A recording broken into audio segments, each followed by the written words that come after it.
Welcome back to my mental health and crime channel. My name is Huda London. This is for entertainment purpose only. This is the case of the Idaho quadruple murders. May the 4 victims rest in peace. Condolence to their families. Was Kaylee one of the main targets?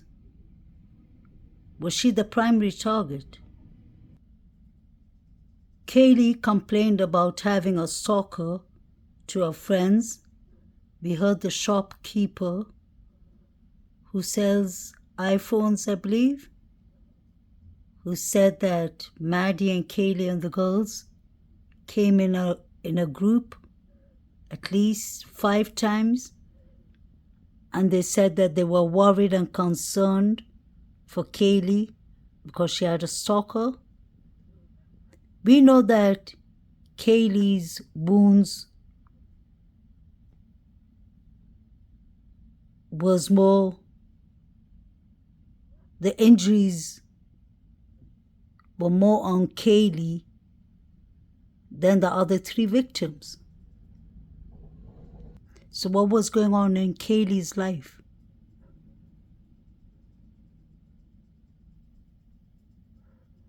Could this be a crime of passion, like the mayor said, allegedly in the beginning?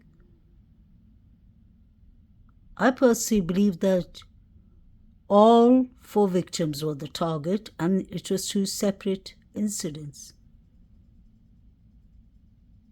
The reason I came to that decision is because of everything I've been seeing going around, from the grub truck to the band field to the corner club to the previous timeline to the last timeline in the affidavit. It does not make sense. Why would Brian Christopher Koberger come to a house where he has no involvement so far with the 4 victims? Why would he come to a house that is so lit up? That is Maddie's room. And that's how it looked the night of the unlivings. And this is how the porch veranda looked like. And you can see Maddie's room is pink orange. It's lit up. Why would Brian Christopher Koberger or any stranger take that chance?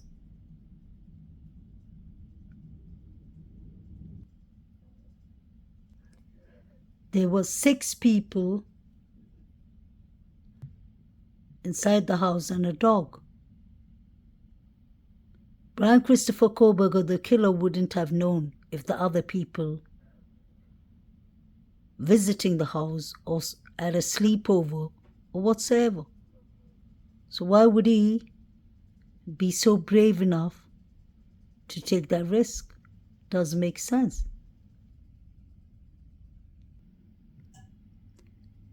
This is for fair use purpose. I've spoken about this day before yesterday. This is from Gisela K, Grizzly True Crime. She's done an excellent job. Please like, share, and subscribe to her channel. If you look at the right-hand side, it's written, "This is so hard to watch. He texted my son at 2 a.m. and he's almost positive they were still at the Sigma Chi at that time, based on what the text said.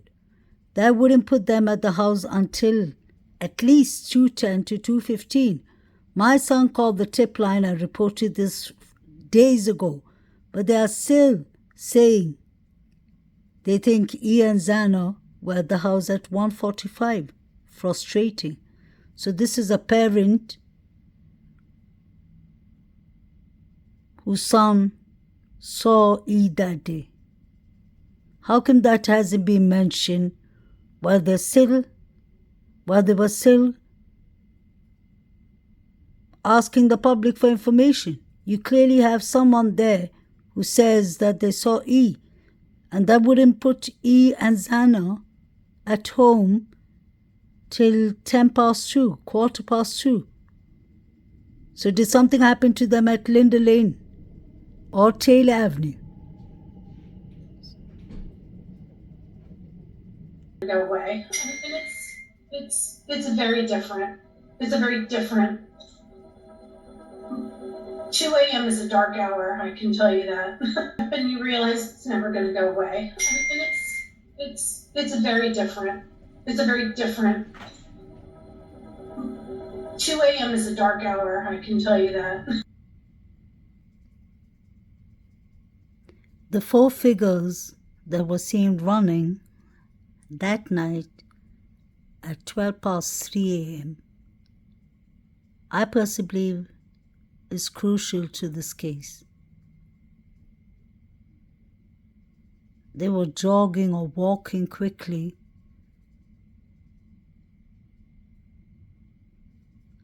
It looked like they came from the direction of King's Road. There was a white car in the parking place right over here at Taylor Avenue. It was an older version, but it looked like people were sitting inside the car. I've seen pictures of people sitting inside, but they're blurry. So what was actually going on that night? There were many people out on foot, and there was a car that was in front of the girl's house at 3 a.m.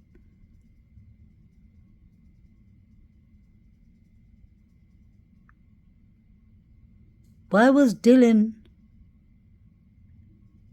and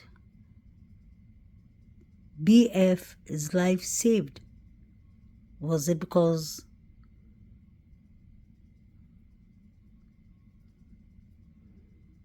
the suspect was too tired? He just had to get out of there? Was it because they weren't involved? Was DM and BF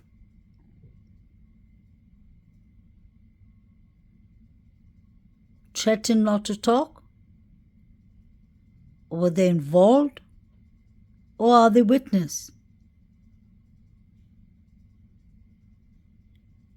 8 hours is a long time not to call the cops. And especially after seeing a black truck driving when the police were at the Banfield, and the body cam of the police recorded the black truck that looked like Dylan's truck driving. We have a front door, the front door of the house that was left wide open. There were four figures running. We have the Banfield stop. We have this Sigma Chi party that a fight broke out and the police were called. There was actually a lot happening that night.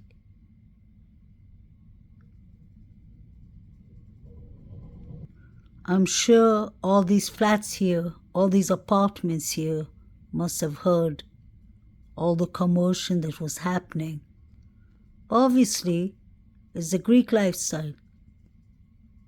They don't snitch on each other. They never call the police.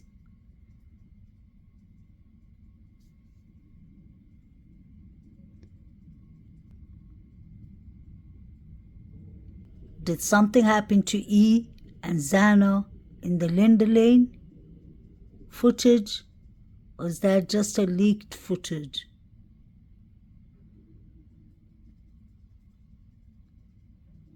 Is it the real footage?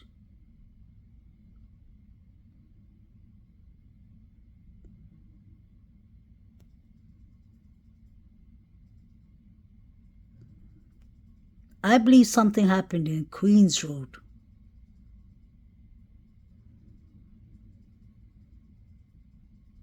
Or in front of the house.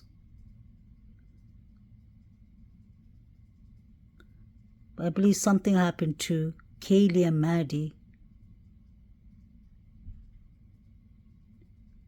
as soon as they came inside the house. People are already waiting for them. That's what I believe. People could have been easily hiding in the first floor. Kaylee's sister said everyone has the code. It's known to be a party house.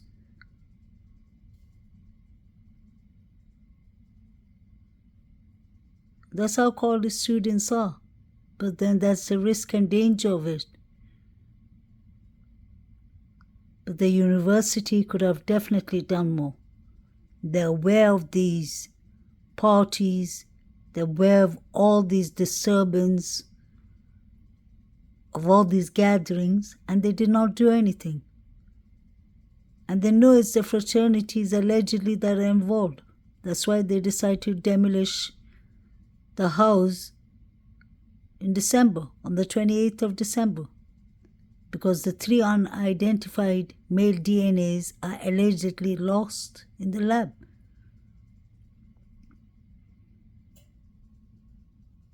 If this ends up being a hung jury, the sad thing is the 4 victims will not get the correct justice, and it is sad.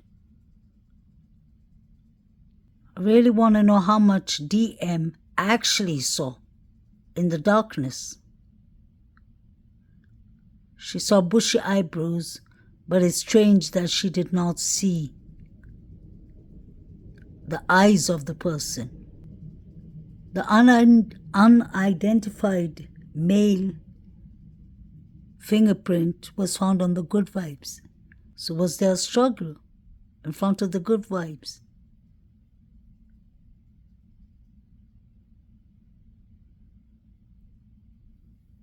Wasn't DM afraid for her life to open the door thrice? She opened it 3 times without a problem. And then she took 8 hours to call the police. And what is the exculpatory evidence BF has?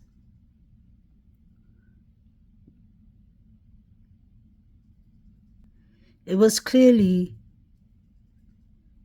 Kaylee that was the target, with all the wounds, the injuries. This was kind of sounds like a crime of passion. Or Kaylee was a motive for some other reason. But the fact that Kaylee was unlived, but Murphy wasn't, the dog, says a lot to me. Kind of strange. And it was somebody who wanted, pre-planned to do the quadruples on that weekend, because the weekend after, 2 days after that, Kaylee wouldn't be in the university any longer. That's important. Kaylee is part of this. May they rest in peace. Jack D is ruled out, but crime of passion reminds me of him. Him and Hoodie Guy, any day. The 2 Jacks.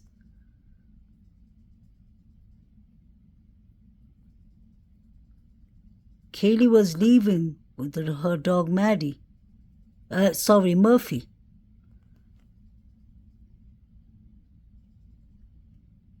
Maybe Jack D wasn't having that. Maybe he wasn't ready to let go. Is Jack D trying to tell us that he went home after the corner club and he went to sleep? He woke up the next day and he didn't even bother to call Kaylee's parents. He didn't call Maddie's family. He didn't bother to call his ex-friend who was his ex-girlfriend who was his best friend for 5 years. That doesn't make sense. It was only the mother and the sister who was defending him.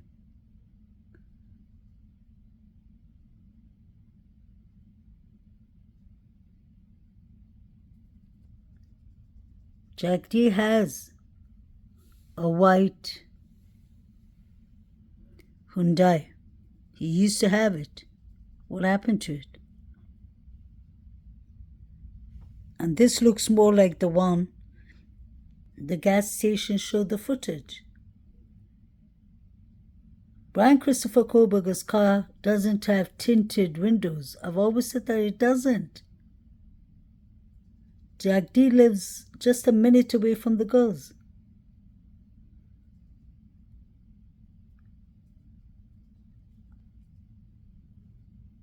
I don't buy Brian Christopher Koberger's alibi. Neither do I buy Jack D or Jack Showalter's alibi.